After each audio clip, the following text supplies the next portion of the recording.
19वीं रमैनी पर इस पद का भाव साहब ने लिखा। भ्रांति छोड़ो राम में रमो, अनहद अनुभव की करी आशा, ई विपरीत देखहु तमाशा। यह तमाशा देखहु रे भाई, जहवा शून्य तहाँ चली जाई। शून्य ही बंछे शून्य ही गयऊ, हाथा छोड़ी बेहाथा भयऊ। संशय सावज सकल संसारा, काल अहेरी सांझ सकारा। सुमिरन करहु राम का, काल गहे हैं केश। ना जानो कब मारी हैं, क्या घर क्या परदेश। साहब कहते हैं अनहद अनुभव की करी आशा, कि लोग अनाहत नाद के अनुभव से कल्याण की आशा करते हैं। यह उल्टा तमाशा तो देखो। ऐसा माना जाता है कि जो अनहद नाद है, अनाहत नाद, उसे अगर सुना जाए तो मोक्ष मिल जाएगा, मुक्ति मिल जाएगी। वो ब्रह्म ध्वनि है, परमात्मा की ध्वनि। साहब कहते हैं कि बहुत से लोग ऐसी आशा करते हैं, ऐसी कल्पना करते हैं कि यदि हम अनहद नाद को सुन लिए तो हमारा बेड़ा पार हो गया। पर साहब कहते हैं यह उल्टा तमाशा है। अनहद नाद है क्या? क्या वो सच में ब्रह्म ध्वनि है? क्या वह परमात्मा की आवाज है? और परमात्मा की आवाज हम अपने भीतर कैसे सुन ले रहे हैं? अपने ही भीतर हम उसे कैसे सुन पा रहे हैं? साहब कहते हैं ये उल्टा तमाशा है, ये कोई अनहद नाद नहीं है। हालांकि अनाहत नाद का अर्थ साहब ने किया है आहत, अर्थात जो चोट खाया हुआ हो। अनाहत मतलब जो बिना चोट के, जिसमें बिना चोट दिए ही ध्वनि उठ जाए, जिसमें बिना धक्का मारे ही ध्वनि आ जाए, अनाहत नाद है। बिना किसी प्रक्रिया, बिना किसी प्रयत्न के, बिना किसी चोट के, बिना किसी प्रहार के जो ध्वनि प्रवाहित हो रही है उसे अनाहत कहते हैं।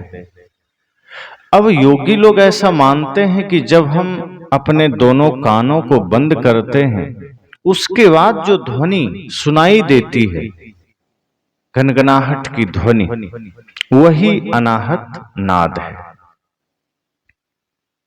साहब कहते हैं यह अनाहत नाद नहीं है, यह हमारे शरीर में जो रक्त दौड़ रहे हैं नसों में, ये उसकी ध्वनि है।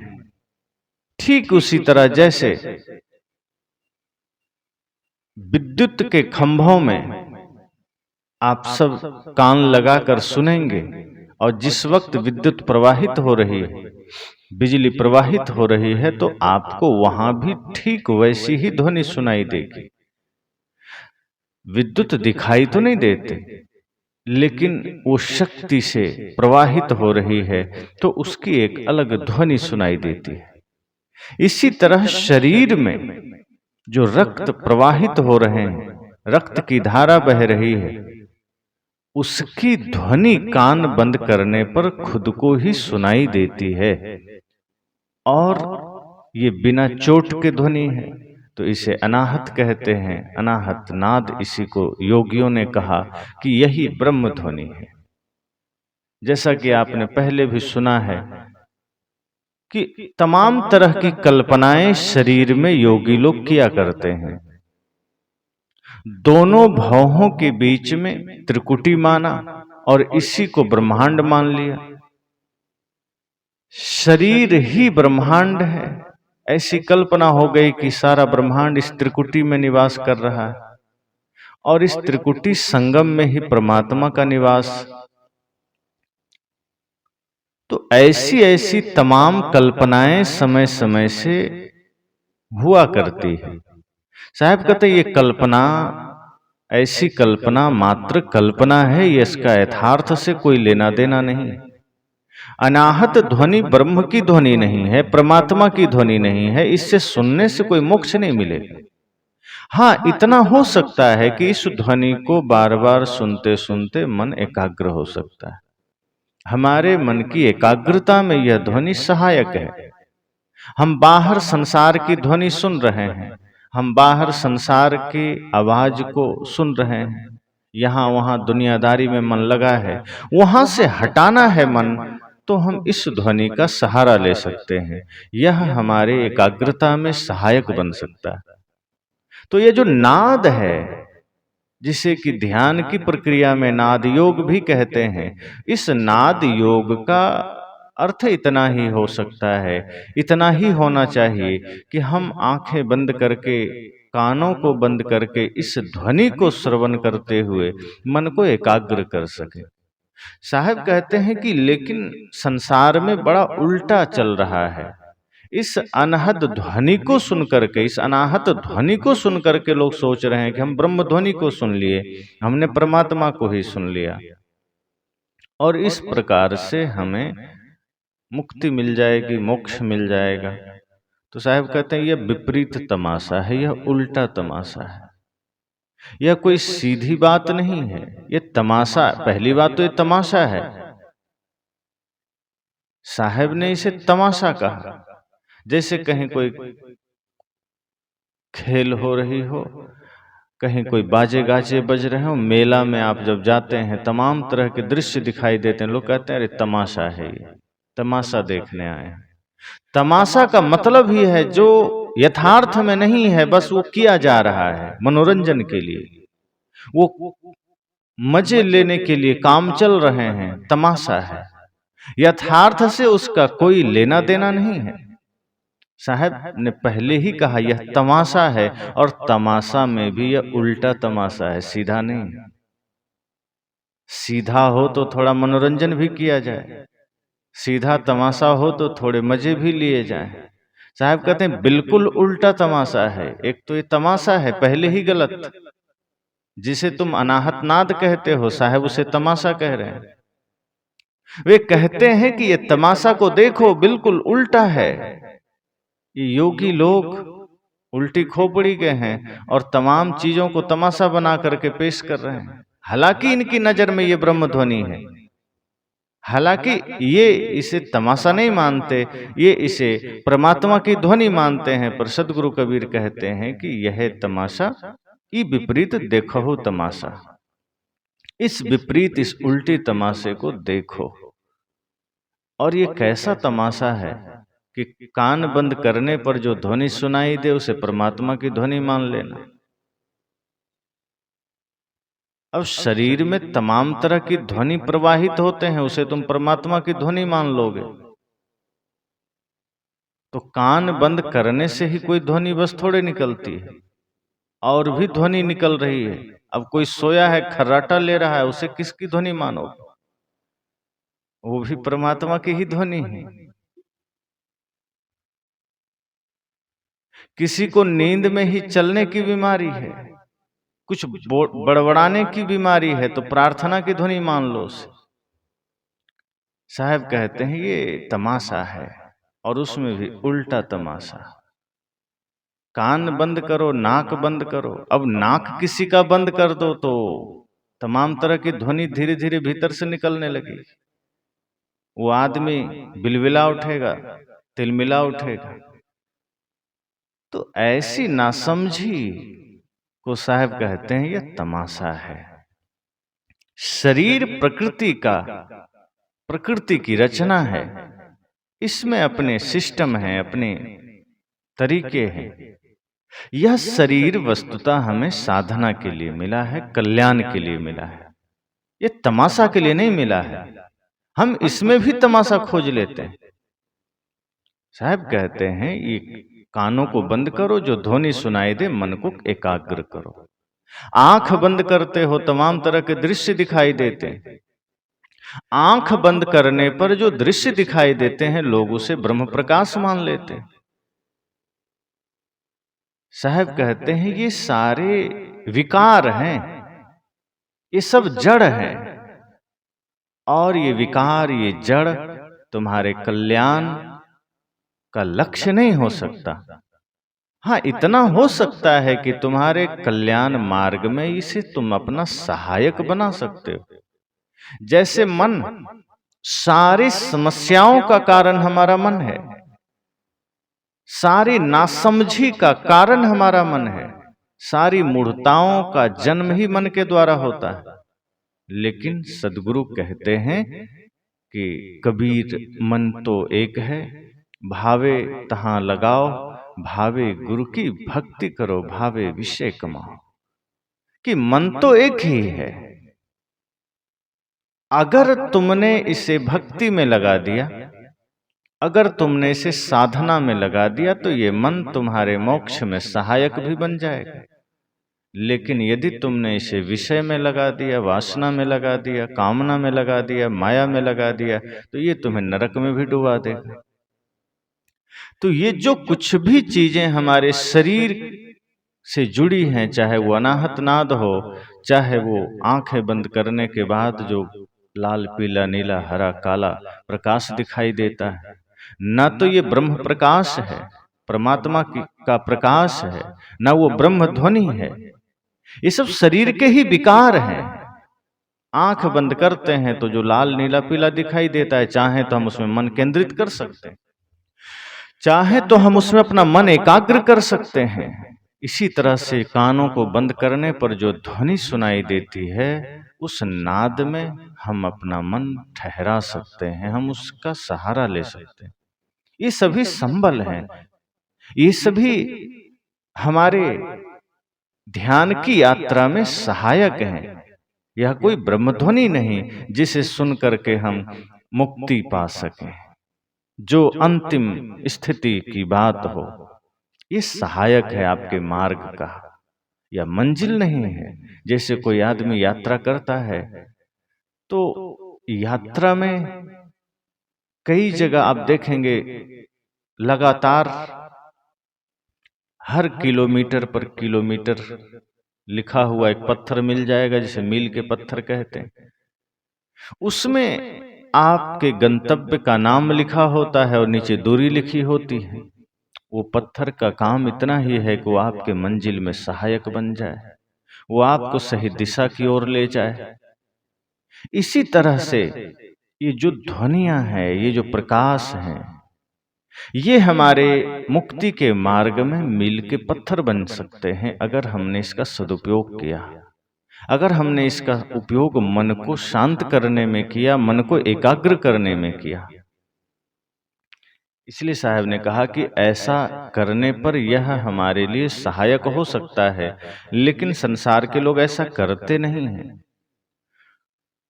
वो इस अनहद के अनुभव को ही मुक्ति का अंतिम परिणाम मान लेते हैं, परमात्मा की ध्वनि मान लेते हैं, ब्रह्म की ध्वनि मान लेते हैं, और ये समझ लेते हैं कि मेरा काम हो गया।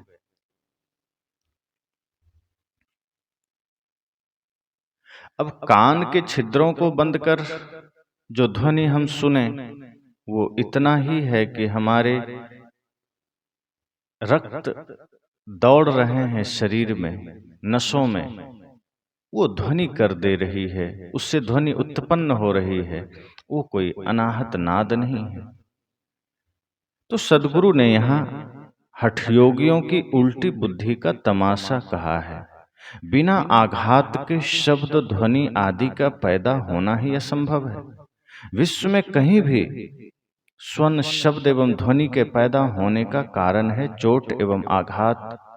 तो शरीर के नसों में किसी प्रकार की क्रियाशीलता, गति आदि से ही उनमें झनकारें उठती है। ऊपर से कोई चोट तो नहीं पड़ती, लेकिन उसमें क्रिया हो रही है। गति का कारण स्वाभाविक धक्का एवं चोट है। तभी आवाज होती है। इसलिए योगी लोग जिसे अनाहत नाद कहते हैं वह वस्तुतः आहत नाद है और जड़ ध्वनि है। उसको कुछ समय के लिए आलंबन मानकर उसमें मन रोका जा सकता है, अर्थात उसे मन रोकने का साधन बनाया जा सकता है, परंतु वह साधक का लक्ष्य एवं प्राप्तव्य नहीं हो सकता। शब्द से शब्द का श्रोता बड़ा होता है। हम जिस शब्द को सुनते हैं वो शब्द बड़ा नहीं है, सुनने वाला बड़ा है। दृश्य से दृष्टा बड़ा होता है। जो कुछ भी हम देखते हैं वह बड़ा नहीं है, देखने वाला बड़ा होता है। जिन चीजों को हम अनुभव करते हैं वो चीजें बड़ी नहीं है, अनुभव करने वाला बड़ा है। इसलिए साहब कहते हैं जिस ध्वनि को हम सुनते हैं वह हमसे बड़ी थोड़े हो जाएगी, वो परमात्मा की ध्वनि नहीं हो जाएगी। सदैव श्रोता बड़ा होगा, सुनने वाला बड़ा होगा, शब्द बड़ा नहीं होगा। हाँ, सुनाने वाला बड़ा हो सकता है, सुनने वाला बड़ा हो सकता है, शब्द बड़ा नहीं होगा। इसलिए साहब ने कहा मैं तो ही पूछूं पंडिता शब्द बड़ा कीजिए। इसी बात को पुष्ट करने के लिए साहब ने कहा वस्तुतः शब्द से उसका श्रोता जीव बड़ा है। अनेक मतों द्वारा अनाहत नाद, शब्द, सार शब्द आदि कहकर जिसे व्यक्त करने की चेष्टा की जाती है वह श्राव्य एवं जड़ ध्वनि है। इससे ऊपर उठकर अपने चेतन स्वरूप में स्थित होना साधक का परम लक्ष्य है। स्वाभाविक है बहुत से मतपंथ में, बहुत से संप्रदायों में अनाहत नाद, शब्द, सार शब्द आदि कहकर बहुत सी चीजों को व्यक्त किया जाता है। कबीर पंथ में ही बहुत से लोग हैं जो सार शब्द की बात करते हैं, जो मूल ज्ञान की बात करते हैं। यद्यपि उनके पास साधारण ज्ञान भी नहीं होता, लेकिन वो मूल ज्ञान लिए बैठे होते हैं। आदमी जैसे संसार में कोई काम होता है तो उसका टेंडर होता है। सड़कें बननी हो, पुल बनना हो तो सरकार उसका टेंडर निकालती है, फिर एक कंपनी उसका पूरा टेंडर ले लेती है, ठेका ले लेती है। ऐसे ही विभिन्न संप्रदायों के कुछ धर्मगुरु ऐसा मालूम होता है जैसे मुक्ति का, ज्ञान का, सार शब्द का टेंडर ले लिया कि अब उसी के पास ये अधिकार है, उसी के पास ये जिम्मेदारी है, दायित्व है, कॉपीराइट है। अब वो चाहे तो ही मूल ज्ञान आपको मिल सकता है, वो चाहे तो ही सार शब्द आपको मिल सकता है, और वो चाहे तो ही मुक्ति का टिकट आपको मिल सकता है। दूसरे किसी के पास चले गए तो ना मूल ज्ञान मिलेगा, ना सार शब्द मिलेगा, ना मुक्ति मिलेगी। तो ऐसे ऐसे लोग भी अपना दुकान लेकर बैठे हैं और तमाम तरह के टिकट बांटते हैं कि मेरे पास मूल ज्ञान है, मेरे पास सार शब्द है। कुछ लोग कहते हैं सदगुरु कबीर का भी कुछ मूल ज्ञान है जो किसी व्यक्ति विशेष के पास है। कुछ संप्रदाय के लोग बोलते हैं कि मेरे पास ही कबीर साहब ने मूल ज्ञान दिया है, मेरे पास आओ तो ही मिलेगा। जबकि सदगुरु कबीर का एक एक शब्द मूल ज्ञान है। मूल ज्ञान वही है जो आपको अपने आप से जोड़े। मूल ज्ञान वही है जो संसार से हटा करके स्वयं में ले जाए। मूल ज्ञान वही है जो विषयों से विरक्त कर दे। मूल ज्ञान वही है जो मन को निर्मल कर दे। और सदगुरु कबीर का एक एक शब्द मूल ज्ञान है, सार शब्द है। वह सभी शब्द सार शब्द है जो आपको बंधन से हटा करके मुक्ति की ओर ले जाए। तो तमाम तरह के लोगों ने ऐसे ऐसे शब्दों की बात करके लोगों को उलझाया। नाद श्रवण को ही परम लक्ष्य मानकर उलझे हुए साधक लक्ष्य शून्य हो जाते हैं, अथवा कुछ साधक शून्य को ही अपना लक्ष्य मानकर शून्य में ही लीन होने का उपक्रम करते हैं। यह सब स्वस्वरूप के अज्ञान का फल है और अपने सुनहले अवसर को खोकर धोखा खाना। यहां साहब कहते हैं कि यह है तमाशा देखहु रे भाई, जहां शून्य तहां चली जाई। ये शून्य की अभिलाषा रखने वाले यह शून्य का तमाशा तो देखो। ये सब शून्य में जा रहे हैं। यह तमाशा देखो रे भाई, जहां शून्य तहां चली जाए। अब ये जो अनाहत की कल्पना है, अनाहत नाद की कल्पना है, साहब कहते हैं ये एक तो उल्टा तमाशा है। अब इस तमाशा को देखो, आदमी इसी तमाशा में पड़ करके शून्य में जा रहे हैं। अब शून्य का यहाँ क्या अर्थ हो सकता है? एक शून्य तो यह है कि सारे मोह माया ममता से विरक्त होकर के शून्य में समाधि में चले गए, पर यहाँ शून्य का अर्थ समाधि तो बिल्कुल भी नहीं। किस ये तमाशा करते करते कोई समाधि में चला जाए, साहब ऐसा तो बिल्कुल भी नहीं कहना चाहते होंगे कि तमाम तरह के नाच नौटंकी तमाशे चल रहे हैं, धर्म के नाम पर अनाहत नाद सुने जा रहे हैं, नृत्य किए जा रहे हैं, मन को चंचलता में लगाए जा रहे हैं, और यह तमाशा किसी को शून्य में ले जाए। तो शून्य का अर्थ यह हो सकता है जो खोखला हो जा रहा है, जो मूल ज्ञान से, मूल सिद्धांत से, आत्म शांति रूपी ज्ञान से जो दूर जा रहा है, शून्य में जा रहा है, कपोल को बिल्कुल कोरा में जा रहा है, खाली में, जहां कुछ भी नहीं। तो ऐसे लोग शून्य में चले जा रहे हैं। साहब कहते हैं कि यह तमाशा करते करते लोग तमाशा भी बन जा रहे हैं। तमाशा देखने वाले उसी शून्य में खोते चले जा रहे हैं, उसी शून्य में समर्पित होते चले जा रहे हैं, अपने आप से दूर होते चले जा रहे हैं, अपना स्वरूप से भिन्न उनकी यात्रा हो रही है। इसलिए आगे साहब कहते हैं शून्य ही बंछे शून्य ही गयो। ये शून्य की बंछे अर्थात अभिलाषा, वांछा शब्द है। साहब कहते हैं शून्य ही बंछे शून्य ही गयो। अब शून्य की अभिलाषा है, शून्य में जा रहे हैं। जिस चीज की कामना करेंगे धीरे धीरे मन वहां चला जाता है, धीरे धीरे मन वहां पहुंच जाता है। तो शून्य की अभिलाषा है, शून्य की ही इच्छा है, तो मन उसी शून्य में चला जा रहा है और हाथ में आए हुए कल्याणदायी अवसर को खोकर धोखा खा रहे हैं। अब जो मनुष्य जीवन का अवसर मिला, जो मनुष्य जीवन का समय मिला, यह एक बहुत सुनहरा समय है।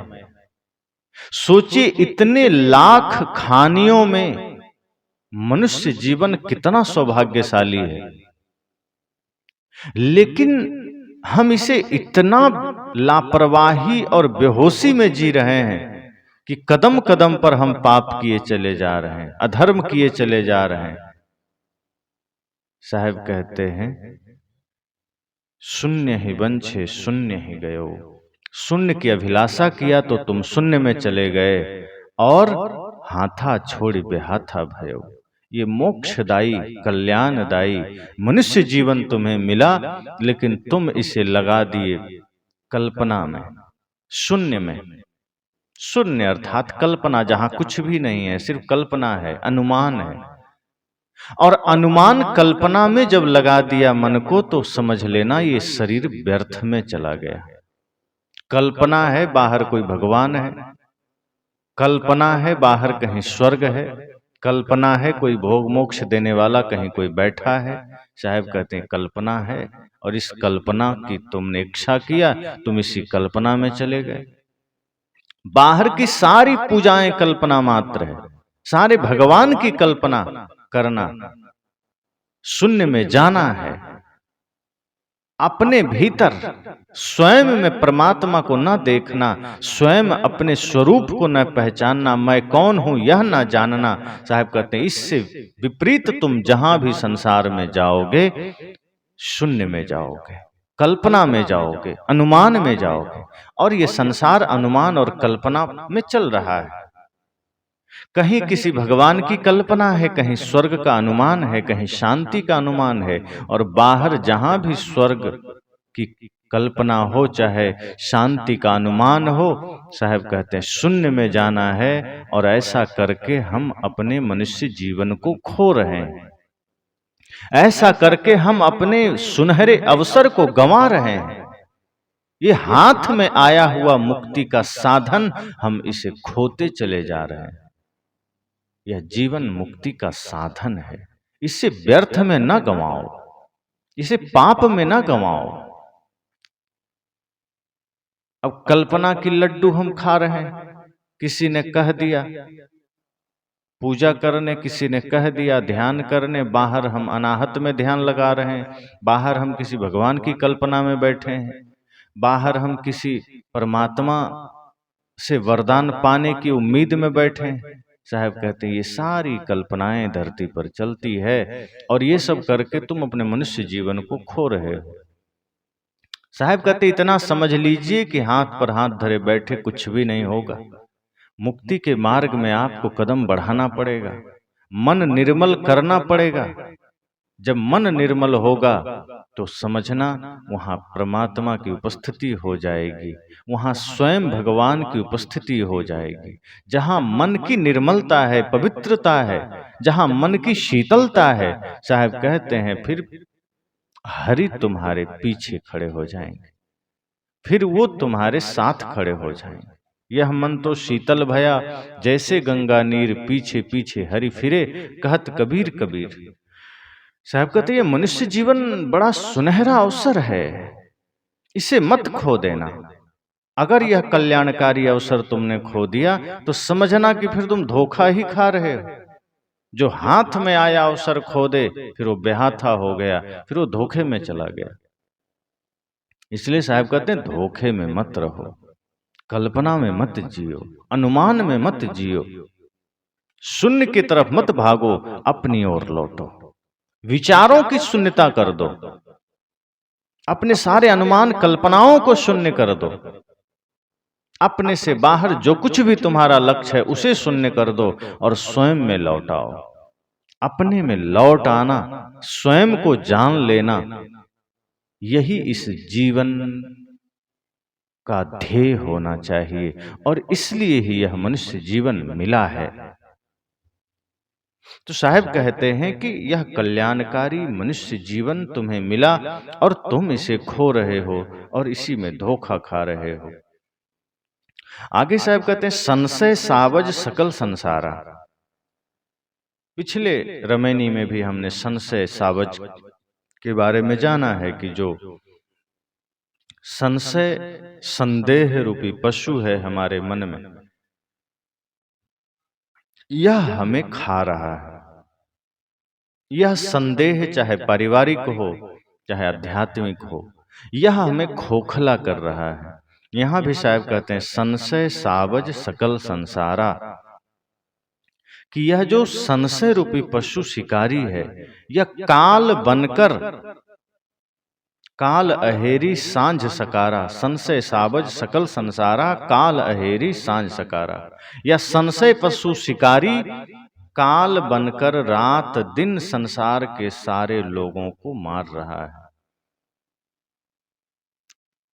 या यूं कहें संशय पशु संसार के सारे लोगों के मन को पीड़ित कर रहा है और मृत्यु शिकारी देहधारियों की देह को छीनने के लिए रात दिन उनके पीछे लगा है। साहब ने कहा कि यह संशय रूपी पशु बहुत खतरनाक है। अगर एक बार मन मस्तिष्क में आ जाए तो संतजन कहते हैं इसका फिर चिकित्सा नहीं होता है।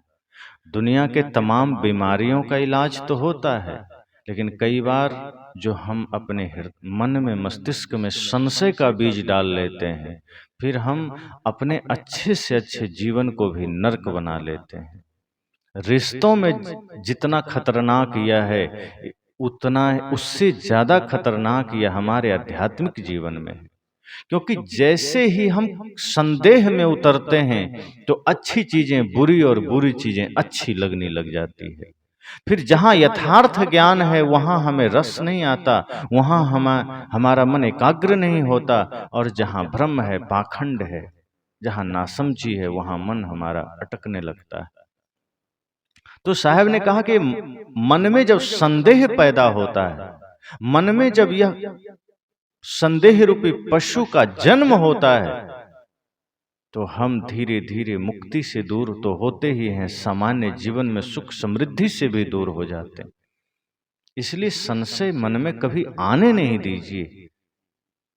रिश्तों में संशय आ गया तो रिश्ते धाराशायी हो जाते हैं, परिवार समाज सब बिखर जाता है, विखंडित हो जाता है, सब कुछ बर्बाद हो जाता है। इसलिए रिश्तों में भी संशय नहीं चाहिए, मन में संशय नहीं चाहिए, कहीं भी अपने मन मस्तिष्क में संशय नहीं हो, वरना यह संशय ही मानो मृत्यु का कारण बन जाता है, हमारे जीवन को क्षीण करते चला जाता है, हमारे जीवन को एक खोखला बनाते चला जाता है।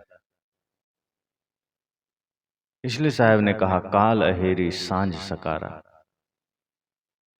यह जो काल है, ये सुबह शाम सांझ दिन रात हमारे देह को छीनने के लिए पीछे लगा है। काल हर क्षण हमें छीन रहा है। ऐसा नहीं है कि अचानक मृत्यु होती है। साहब कहते हैं ये सुबह शाम आठों याम क्षण प्रतिपल ये धीरे धीरे हमारी सांसें को छीन कर रहा है। धीरे धीरे यह हमें खोखला कर रहा है। कोई आदमी अचानक नहीं मरता, चाहे वो 5 साल का हो, 10 साल का हो, 20 साल का हो, 50 साल का हो, 100 साल का हो। जब भी मृत्यु आती है तो अचानक नहीं आती है।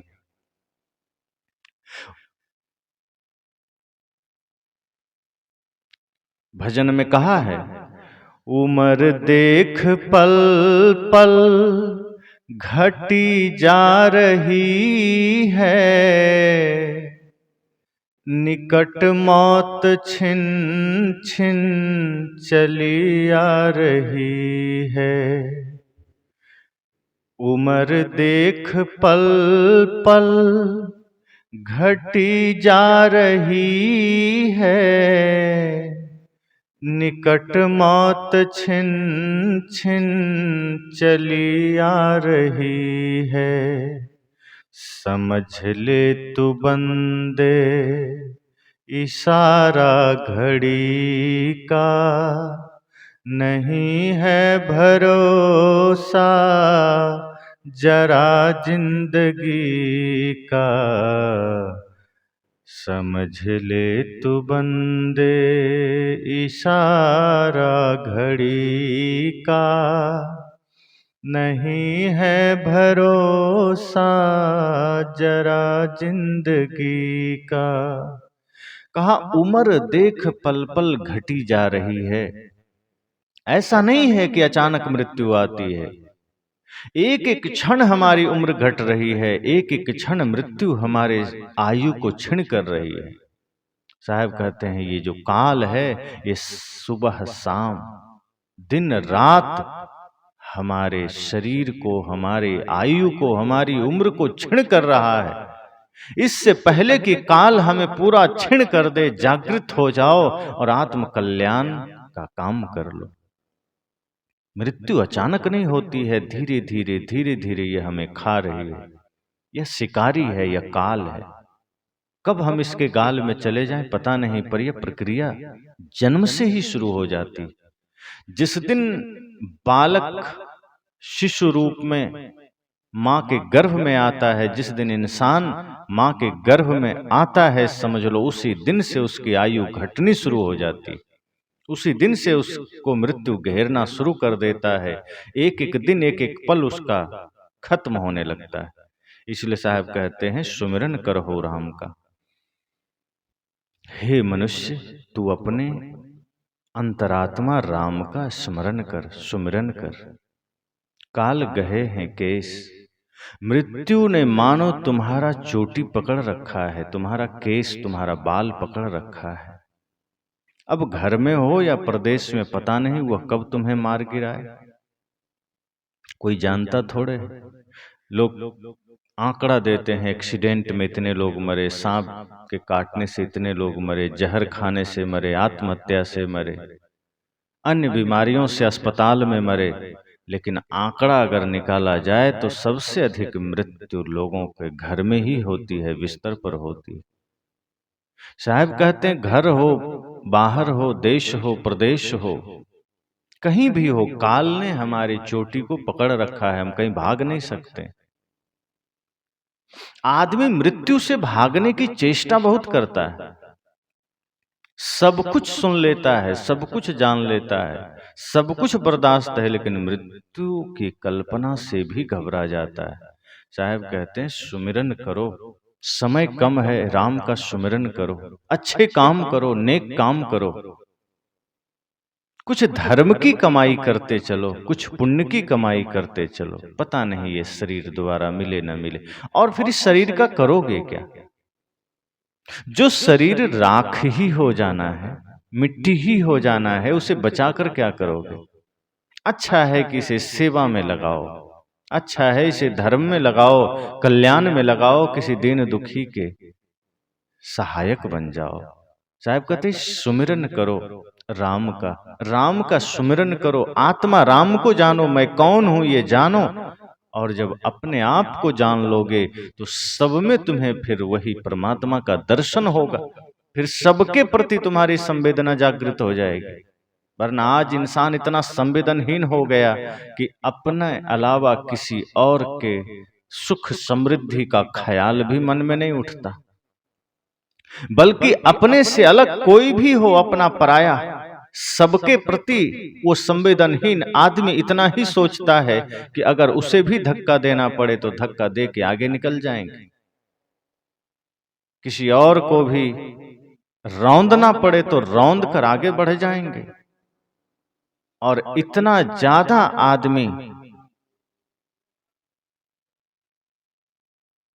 इस मामले में, आदमी इतना ज्यादा तूफान मचाता है कि जीवन में सिर्फ और सिर्फ वो पापों की गठरिया ही लादता है, कोई दूसरी कमाई नहीं करता है, कोई दूसरा प्रयत्न नहीं करता है कि जीवन में धर्म की भी कमाई हो सके, कि जीवन में सत्य की भी उपासना हो सके, सत्य की भी साधना हो सके।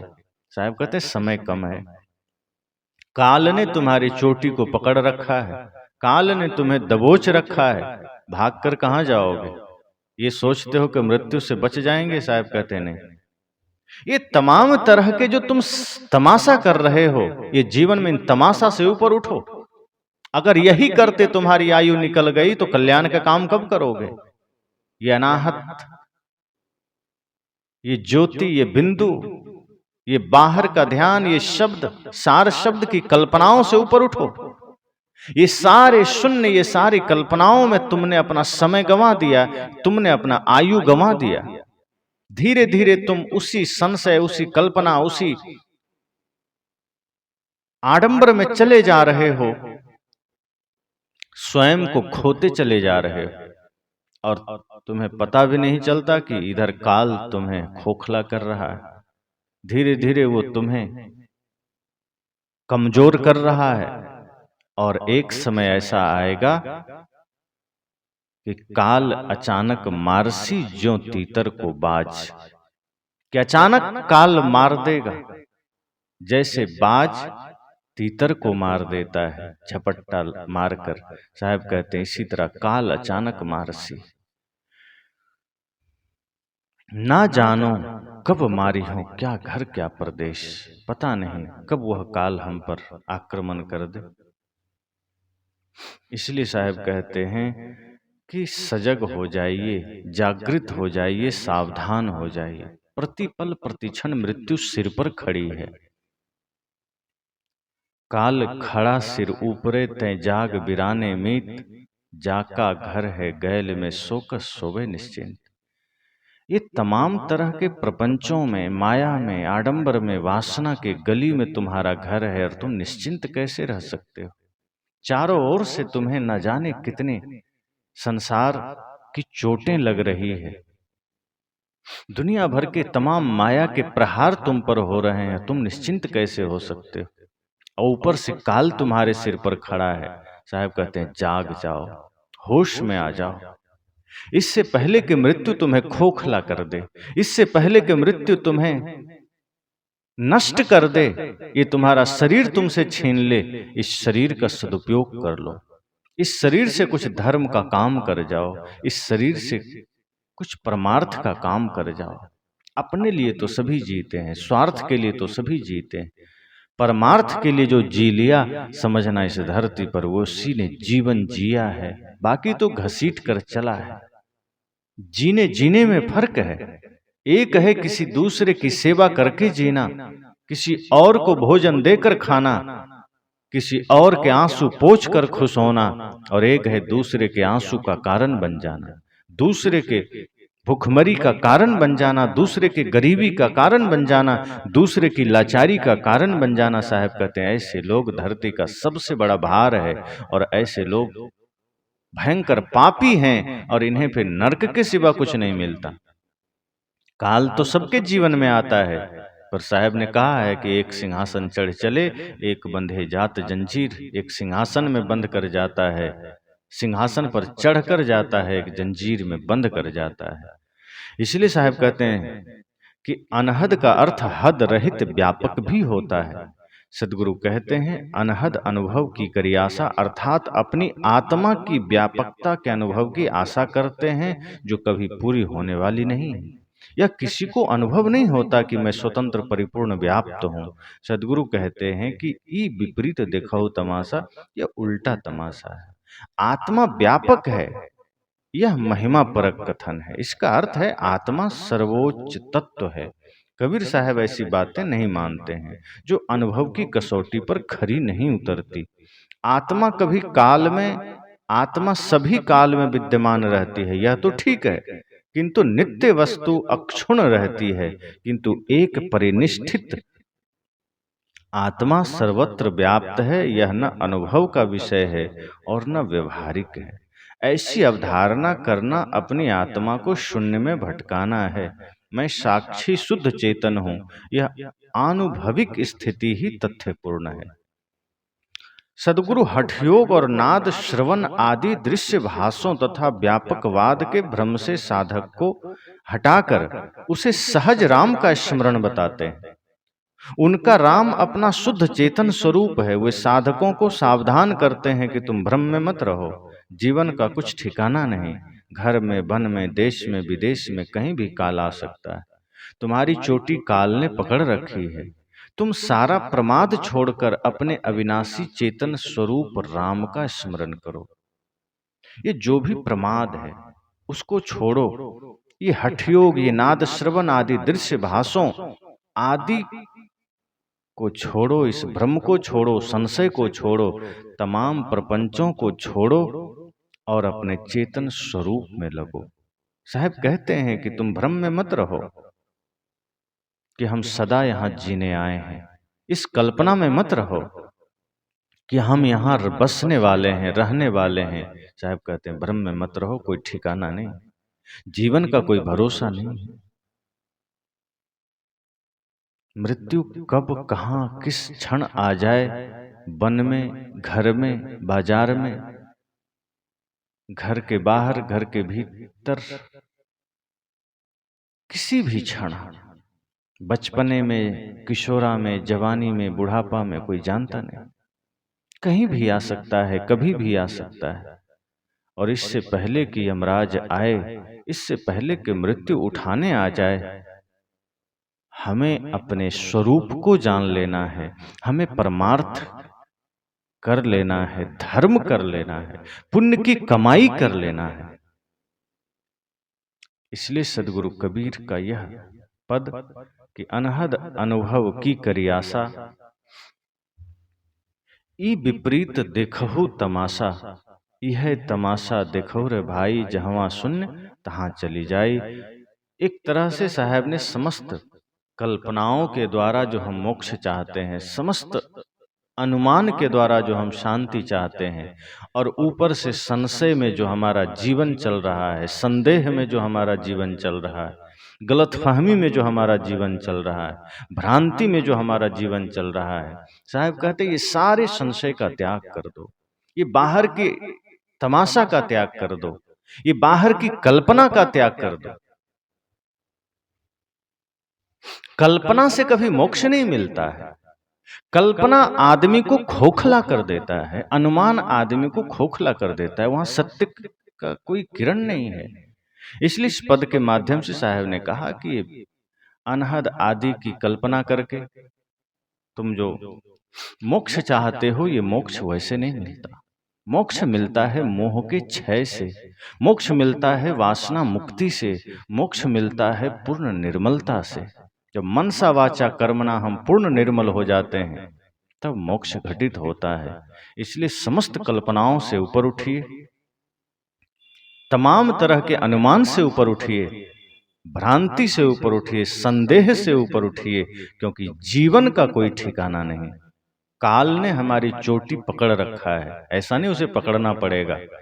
जिस दिन से व्यक्ति गर्भ में आया काल उसी समय साथ हो जाता है, वहीं से वो चोटी पकड़ लेता है और एक समय ऐसा आता है जब वो अपने मुख में उसे समा लेता है।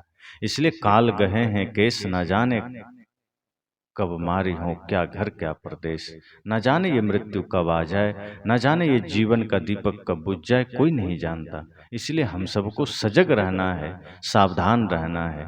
इस 19वीं रामायणी से हम सबको यही सीख लेनी है।